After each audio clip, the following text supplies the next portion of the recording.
Hello students, welcome to commerce मेरी जान। Student, आज हम इंटरव्यू करेंगे हमारे एक स्टूडेंट आशीष अग्रवाल जी के साथ। इनका ईएमआरएस अकाउंटेंट में फाइनल सिलेक्शन हुआ है। डीवी हो चुका है, फाइनल सिलेक्शन हुआ है इनका।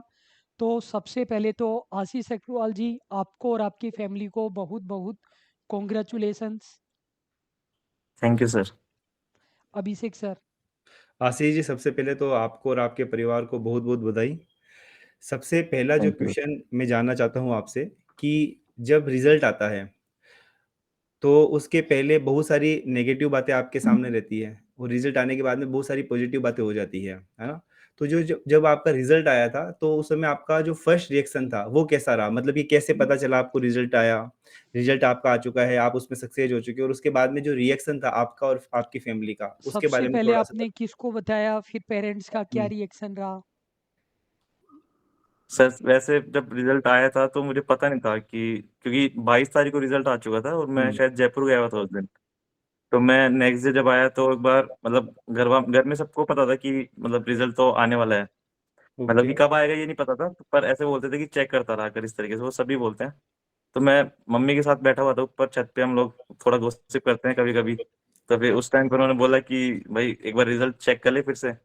तो मैंने ऐसे रैंडम सरकारी रिज़ल्ट पे गया मैं, तो उसमें सच में आ चुका था वो जब मैंने देखा। और ओके, मैंने कोई वीडियो देखी नहीं थी एक दिन से, क्योंकि मैं जयपुर गया हुआ था। तो फिर मैं जाके एक बार बोला कि मैं अभी आ रहा हूँ थोड़ी देर में, तो मैंने रिज़ल्ट जब चेक किया तो वही रोल नंबर देख रहा था कि कहाँ पे है।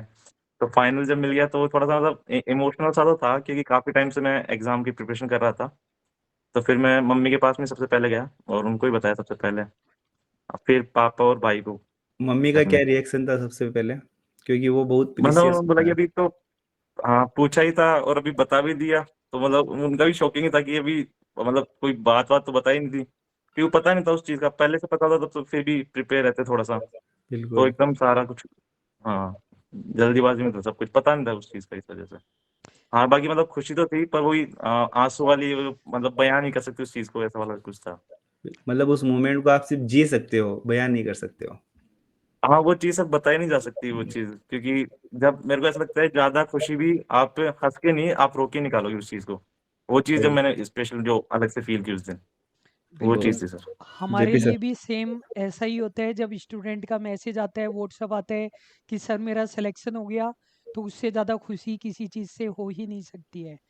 तो जब आपने हाँ, मुझे मैसेज किया कि सर मेरा सिलेक्शन हो गया, और बहुत टाइम से मैं सोच रहा था कि आपको ये रिप्लाई करूं कि मेरा भी सिलेक्शन हो गया, मैं भी इंटरव्यू दूं, तो बहुत ज़्यादा हाँ। खुशी की बात वो हमारे लिए भी रहती है।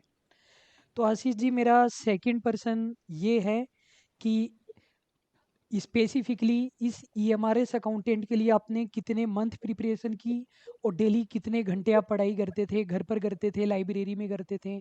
इसके बारे में आप बताइए। सर इसके लगभग अराउंड 3 से 4 महीने की तैयारी मैंने स्पेशली एएमआरएस के लिए की थी।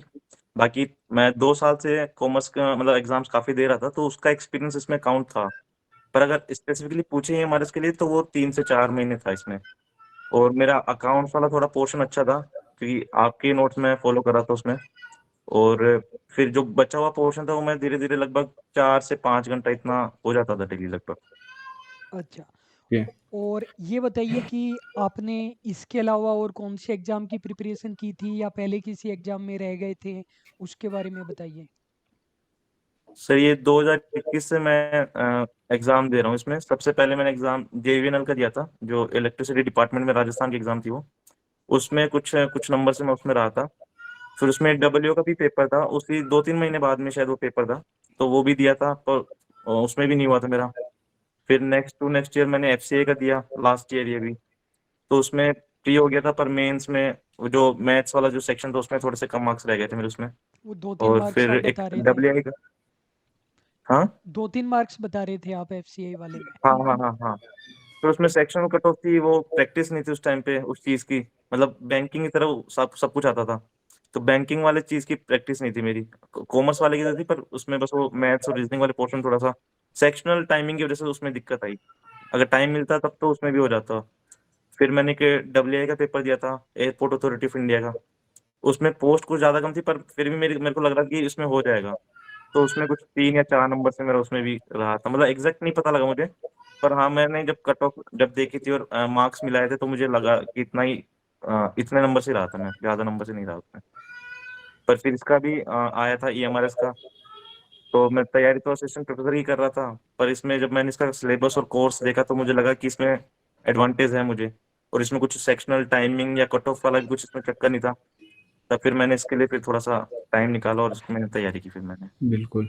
तो स्टूडेंट्स, आशीष जी ने बहुत अच्छी बात बताई कि इन्होंने ईएमआरएस के लिए 3-4 महीने प्रिपरेशन की थी और डेली लगभग 4 घंटे ये बाकी सब्जेक्ट को देते थे, बाकी का टाइम कॉमर्स वाले को देते थे। लेकिन केवल इस बात से आप ये कंक्लूजन नहीं निकाल सकते कि 3-4 महीने तैयारी करके इनका सिलेक्शन हो गया कॉमर्स की प्रिपरेशन में। ये 2021 से लगे हुए 21 थे। तो आप ये बिल्कुल, मानिए कि लगभग 3 साल इन्होंने लगातार कॉमर्स की प्रिपरेशन की है। और जेवीवीएनएल वाले में भी डीवी सिलेक्शन के बाद कुछ मार्क्स रह गए थे, एफसीआई में भी 3 मार्क्स से डबल एआई का दिया और आरसीडीएफ या हुँ, फिर रिको का डबल एओ वाला दिया था। उसके बाद भी असिस्टेंट प्रोफेसर की प्रिपरेशन कर रहे थे। तो हुँ, कंक्लूजन ये है कि आप ये नहीं सोचें कि एग्ज़ाम आया, आपने 2-3 महीने हुँ, प्रिपरेशन की, एग्ज़ाम निकल जाता है, हम लोग इंटरव्यू डाल देते हैं या सिलेक्शन पोस्टर डाल देते हैं। इतनी आसान नहीं होती है चीज़ें। बिल्कुल, आपको कंटिन्यूअसली प्रिपरेशन करनी पड़ती है। किसी स्टूडेंट की सक्सेस के पीछे उसकी 2-3 साल की मेहनत छुपी होती है। ऐसा नहीं होता है कि उसने कोर्स लिया, 2 महीने तैयारी की, नोट्स में से यों का यूँ पेपर आ गया। ऐसा होता तो सभी स्टूडेंट का सिलेक्शन हो बिल्कुल। जाता। आस आशीष जी, जैसा कि आपने बताया था कि आपने 2021 से आप प्रिपरेशन कर रहे थे।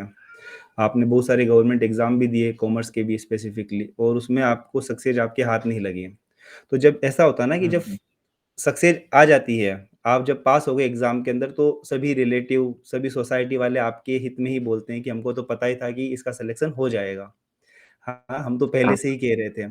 लेकिन मेन जब होता है कि जब सिलेक्शन आपका नहीं होता है, तो वही लोग आपको डिमोटिवेट करने में सबसे आगे रहते हैं। हमेशा एक डायलॉग सुनने को मिलता है कि इतना पढ़ लिया लेकिन अभी भी इसकी नौकरी नहीं लगी, है ना? ये डायलॉग भी आपको सोसाइटी से सुनने को अमूमन मिल जाता है, जिससे कि हम बहुत ज़्यादा डिमोटिवेट हो जाते हैं, हम भी डिमोटिवेट हो जाते हैं, हमारी फैमिली वाले भी डिमोटिवेट हो जाते हैं। तो आपने हुँ, हुँ। उस डिमोटिवेशन से किस तरह से अपने आप को, मतलब कि डिमोटिवेशन के अगेंस्ट में किस तरह से आपने फाइट की और अपने आप को किस तरह से मोटिवेट रखा कि नहीं, मेरे को तो चाहे मैं इस एग्ज़ाम में फेल हो गया, मेरे को तो प्रिपरेशन कंटिन्यू ही रखनी है, जब तक मेरा सिलेक्शन नहीं हो जाता। तो मतलब कि आपका मोटिवेशन क्या था? सर मोटिवेशन तो मैं जैसे घरवालों से काफ़ी बात करता हूँ, जैसे मम्मी या पापा से या फिर भाई से, मतलब दीदी लोगों से, इन सब से बात करता हूँ। और जो मेरे स्कूल के जो फ्रेंड्स हैं, मैं जैसे काफ़ी टाइम हो गया, 10 दिन हो गए या 15 दिन हो गए, तो हम लोग एक वीडियो कॉल करते थे रात को, जिसमें हम लोग मतलब काफ़ी सारे फ्रेंड्स और वो बातें करते ताकि बस वो मेंटल थोड़ा-सा जो प्रेशर होता है, वो थोड़ा-सा रिमूव होता रहे। फिर मैंने कोई एक एक कोट पढ़ा था कि एक डॉक्टर के कुछ पता नहीं कुछ लिखा हुआ था कि अगर टाइम पे अगर आपने अपने दोस्तों के साथ में बातें कर ली होती तो आज औजारों के साथ में कुछ ऐसा कुछ था उसमें कि आपका दोस्तों के हार्ट नहीं सामने खुलवाना दिल पड़ता था खोल कुछ था। लेते तो डॉक्टर के सामने हाँ, हाँ, दिल हाँ। नहीं खोलना पड़ता। दिल खोलने की ज़रूरत नहीं पड़ती। हाँ, ये वाला कोट था। तो सर वो जो अच्छे फ्रेंड्स हैं, जो स्कूल टाइम तक के मतलब 10-12 साल से, हुँ। तो उनसे मैं काफ़ी बातें करता था। मतलब टाइम टू टाइम बात करता था और घरवालों ने बहुत मोटिवेट किया सर इसमें। और बाकी सर मैं जो नेगेटिव लोग थे मैं उनको थोड़ा-सा इग्नोर ही करता था। मैं उनको आंसर ही नहीं करता था, ना मैं उनको कुछ बोलता था। खैर मुँह पे तो नहीं बोलते थे वो कोई भी, पर हाँ, जैसे घरवालों के ही बोलते थे वो, कि भई आपका लड़का अभी क्या कर रहा है या फिर अब और कितना टाइम लगेगा। तो जैसे घरवाले हुँ। आके बताते थे कि भई, पर फिर मैं उनको थोड़ा इग्नोर ही करता था।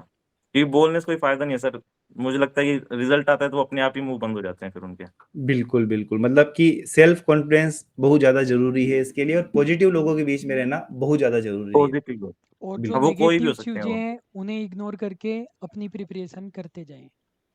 बिल्कुल। हाँ, हाँ, बिल्कुल। आशीष जी, मैं 2 प्रश्न आपसे एक साथ पूछ रहा हूँ। एक तो मैं ये पूछ रहा हूँ कि आजकल है ना सोशल मीडिया बहुत ज़्यादा है, उसके कारण जो भी वैकेंसी आती है उसके रिगार्डिंग बहुत ज़्यादा र्यूमर्स उड़ती है। ईएमआरएस के बारे में ये खबरें उड़ा दी गई कि ये वैकेंसी कैंसल हो गई है, कैंसल ही हो रिज़ल्ट गया। आएगा ही नहीं, डब्बे में चली गई। हर वैकेंसी में देखने को मिल रहा है, चाहे वो टीआरए था, पिछला वाला जेवीवीएनएल था, अभी टीआरए का रिज़ल्ट आना है, इसके बारे में, हर चीज़ के बारे में। तो उस माहौल में कैसे आप प्रिपरेशन करते थे? वो र्यूमर्स कितना अफ़ेक्ट करती थी? और दूसरा प्रश्न मेरा ये है कि जो राजस्थान के लोग हैं उनमें स्टूडेंट में एक भ्रांति फैली हुई है कि प्रिपरेशन करेंगे तो राजस्थान की वैकेंसी की करेंगे, वरना चाहे 10,000 रुपये की जॉब करनी पड़ जाए। जबकि आप सेंट्रल लेवल की वैकेंसी के फॉर्म भर रहे हैं, एफसीआई के भी भर रहे हैं, ईएमआरएस के भी भर रहे हैं, रीको के, एयरपोर्ट अथॉरिटी की आरसीडीएफ भी के। भेज रहे हैं। तो राजस्थान के लोगों को राजस्थान के बाहर के फॉर्म भरने चाहिए, नहीं भरने चाहिए? लोग बोलते हैं मैं इतनी दूर जाकर के जॉब ही नहीं करूंगा।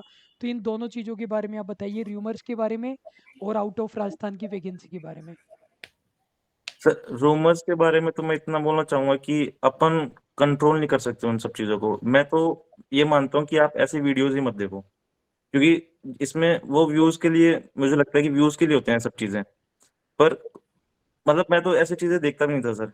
मुझे इतना लगता था कि पेपर अगर होना होगा तो हो जाएगा, और मतलब अपनी अपने को तैयारी करनी है और तैयारी करते रहनी है उस हिसाब से। क्योंकि सर हर कोई वैकेंसी में एक ना एक बार ये रूमर जरूर फैलती है कि ये वैकेंसी मतलब कि मतलब नहीं हो पा रही, या फिर थोड़ा सा पोस्टपोन हो रही है इस तरीके से। तो मैं सर इतना ध्यान नहीं देता था, और मैं यूट्यूब के ऐसे वीडियोस को ही मैं देखता ही नहीं था। तो रूमर्स का सर इतना इफेक्ट मेरे ऊपर होता नहीं था। और जो वैकेंसी की बात है तो सर वो पर्सनल ओपिनियन है। बाकी मैं तो ये एडवाइस देना चाहूंगा कि एक बार मेंटल प्रेशर रखना चाहिए। तो एक बार आप जो आपको जॉब मिल रही है एक बार वो ले लो, फिर आपके पास में तैयारी के लिए और उम्र है। अगर आपको करनी है, अच्छी अच्छी जॉब्स और भी आएंगी तो उसमें आप रह के कर सकते हैं। तो ये ऐसा कोई जरूरी नहीं है कि राजस्थान वाले राजस्थान में ही रहेंगे। अभी राजस्थान में भी ऐसी ऐसी जगह हैं जैसे बाड़मेर है, जैसलमेर है। अगर उनकी पोस्टिंग वहां पे हो जाएगी तो भी वो तो करनी पड़ेगी। तो राजस्थान अपना कोई छोटा सा तो है नहीं जैसे हरियाणा या पंजाब इतना, कि अपन 2-3 घंटे में पूरा हरियाणा कवर कर लिया, पंजाब कवर कर लिया। पोस्टिंग आपकी कहीं पे भी हो सकती है। बांसवाड़ा भी है, प्रतापगढ़ भी है, काफी सारे डिस्ट्रिक्ट अपने जो कि बहुत मतलब अभी भी इतना डेवलपमेंट नहीं है। तो ये तो सर वो बात वो होती है कि जिसको नहीं करना होता वो बहाने ढूंढेगा, और जिसको करना होगा उसको एक तरीका चाहिए कि मतलब हाँ मेरे को करना है। तो इस वजह बिल्कुल। से। बिल्कुल। अभिषेक सर। आशीष जी, जो आपका पढ़ाई करने का जो तरीका था, जो पैटर्न था उसके बारे में बताइए कि मतलब कि आप किस तरह से स्टडी करते थे? स्पेसिफिकली आपका जो 2021 से 2024 तक का सिलेक्शन का जो भी प्रोसीजर है, उसके दौरान आपने हम्म। किस तरह से आपने स्टडी की? आप हार्ड कॉपी नोट से पढ़ते थे या फिर ऑनलाइन नोट से पढ़ते थे? लाइब्रेरी के अंदर जाकर पढ़ते थे? मतलब जो आपका पढ़ाई का पैटर्न है, वो एक बार बता दीजिए हम्म। स्टूडेंट को ताकि और उससे भी हेल्प मिलेगी। आपने क्या-क्या चेंजेस किए? जैसे शुरुआत की कुछ वैकेंसी में सिलेक्शन नहीं हुआ तो कुछ आपने चेंज किए होंगे इस बार, बिल्कुल। वो सब? हाँ, स्टार्टिंग में सर थोड़ा मैं मॉक कम देता था। और जैसे आप जब मैं आपसे पढ़ता था तो आपका जो पैटर्न था मैंने उसी को फॉलो किया था कि भाई जैसे अगर आप पहले एक बार बेसिक्स कर लिए उसके साथ साथ में मॉक भी लगाते रहे। मतलब कई लोगों का सबका खैर अलग है, पर मेरा यह था जैसे थोड़ा बहुत मैंने पढ़ लिया फिर मॉक लगा लिया। पर मॉक में सिर्फ मैं एक क्वेश्चन पे डिपेंडेंट नहीं था। जैसे अगर उस क्वेश्चन में 3 ऑप्शन और आ रहे हैं तो मैं उनको भी पढ़ता था। जैसे ऑडिट में ऐसा ज्यादा होता था। ऑडिटिंग में अगर क्वेश्चंस बन रहे हैं, एक एक क्वेश्चन में और भी क्वेश्चंस बनते हैं उसमें, तो मैं उसको उसी तरीके से कि भाई एक क्वेश्चन से मेरे को 3 या 4 जितने भी बन सके। तो रिवीजन का सबसे अच्छा तरीका है, क्योंकि मुझे लगता है कि एक बार आपने अगर नोट्स पढ़ लिए तो उसको बार बार उसी को रिवाइज करना थोड़ा सा बोरिंग काम हो जाता है। पर अगर आप क्वेश्चन से इस तरीके के अगर आप रिवीजन कर रहे हैं तो अ, मुझे लगता है थोड़ा इजी भी होगा और आपको नॉलेज भी थोड़ा ज्यादा होगा। तो मैंने बिल्कुल। एमसीक्यू से ही एमसीक्यूज बना के और उसी से कॉन्सेप्ट निकाल के मैं पढ़ता था उसमें। और सर और क्या पूछा था, मैं भूल गया दूसरा क्वेश्चन और क्या था। आपने क्या-क्या चेंजेस किए? नोट्स लिखते थे या फिर प्रिंट आउट निकलवाए? हाँ सर, नोट्स मैंने लिखे हैं इस बार, क्योंकि इसमें मेरे को पता है बहुत जोर आता है इन सब चीज़ों में कि आप नोट्स मतलब पढ़ सकते हैं लेकिन खुद के नहीं उतारेंगे। पर आपको अगर सिलेक्शन आपको करना है तो आपको सच में कुछ चीज़ें चेंज करनी पड़ेंगी। मैंने नोट्स खुद के बनाए थे सर इसमें। और बाकी मैं हार्ड कॉपी प्रिंट से ही पढ़ता था। मुझे सर ऑनलाइन में थोड़ा पढ़ना मतलब थोड़ा जोर आता है उसमें ऑनलाइन से। तो मैंने हार्ड कॉपी से आपके ऑनलाइन नोट आपके से जो पढ़ने में नोट्स थे। जोर आता है, नहीं, ऑनलाइन कोर्स ऑनलाइन से ऑनलाइन नहीं। से। ऑनलाइन नोट्स से पढ़ने में जोर आता है, ई हाँ मटेरियल से। हाँ, हाँ हाँ, तो कोर्स मैंने से नहीं। हार्ड कॉपी जो आपके थे वो मैंने आपके जो थे मैंने उनको बार बार रिवाइज करता था। मेरे पास में भी दूसरे रूम में रखे हैं। अगर आपको दिखाऊं तो मैंने हर चीज को अंडरलाइन करके मतलब एकदम जो कोरा कागज था उनको एकदम ब्लैक पड़ गए हैं वो, इस तरीके से मैंने उनको पढ़ लिया। उनको 3-4 मतलब पता नहीं कि मैंने कितनी बार उनको पढ़ लिया, हर एग्जाम में बार बार रिवाइज करता था। हाँ, और एक चीज और है कि मैं ज्यादा मटेरियल पे नहीं गया।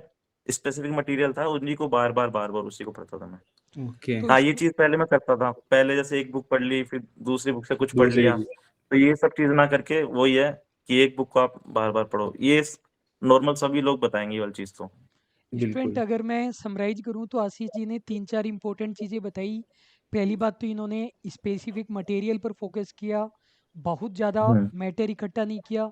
दूसरी बात, हार्ड कॉपी नोट्स निकलवाए, क्योंकि मेरा भी पर्सनल ये एक्सपीरियंस है कि अपन मोबाइल में पीडीएफ्स वगैरह लेकर के इकट्ठी तो कर लेते हैं लेकिन पढ़ नहीं पाते हैं। ये पढ़ बात है। अपन केवल उतना ही पाते हैं जो अपने पास हार्ड कॉपी मटेरियल है।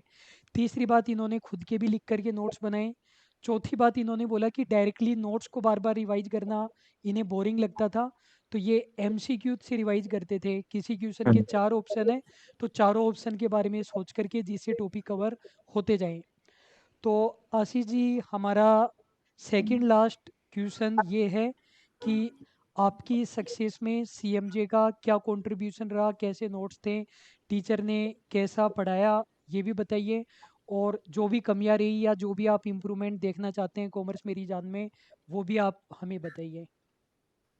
नहीं सर, आप दोनों ने सर एक बेस बनाया है। मैं काफी जब मेरे फ्रेंड से बात करता था तो मैं जैसे आप दोनों का नाम लेता था तो उस टाइम पे इतना जानते नहीं थे, पर जब मैं उनको जब पढ़ाता था और जब मतलब जो मेरे साथ में पढ़ते थे, जब दोस्त हम लोग तैयारी करते थे, तो मैं आपके नोट्स से और आपकी जैसे बीच बीच में बड़ाई करता रहता था।